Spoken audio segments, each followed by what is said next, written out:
Hello and welcome to 3 Questions in 3 Minutes from the Tang Institute. My name is Marisela Ramos. I am a current Tang Institute Fellow as well as instructor in history and social science. The title of my project is The Rainbow at PA. Question 1. What was the inspiration for your project? From doing research as well as talking to my students, I can say that young people are more likely than older people to identify as LGBTQ. And LGBTQ people who see themselves included in the curricula will develop a stronger sense of connectedness and belonging to a place.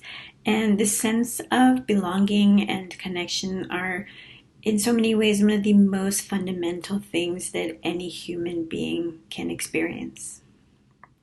Question 2. What impact has it had on teaching and learning? I have already integrated more LGBTQ topics into all my classes, but one of the things that I'm really trying to focus on and emphasize with my students is that LGBTQ history doesn't live in a vacuum and it doesn't just happen one moment.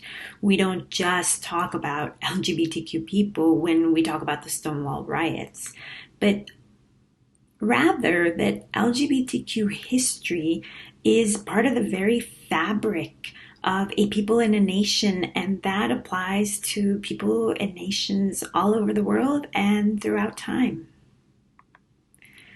Right now, as all of us are dealing with this global pandemic, it brings to mind discussions I've had with my students about the AIDS crisis of the 1980s.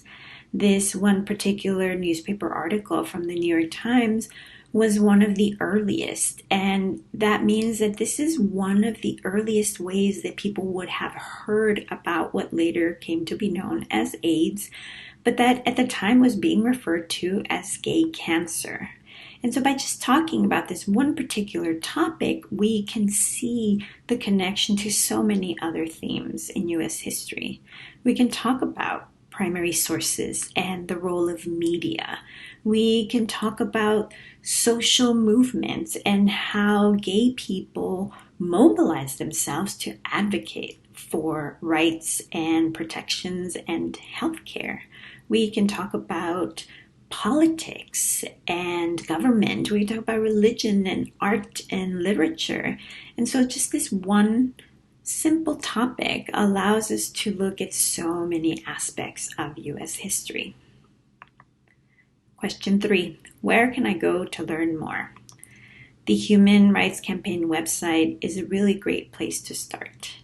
If you want to read more about LGBTQ history, a queer history of the United States is a very good resource.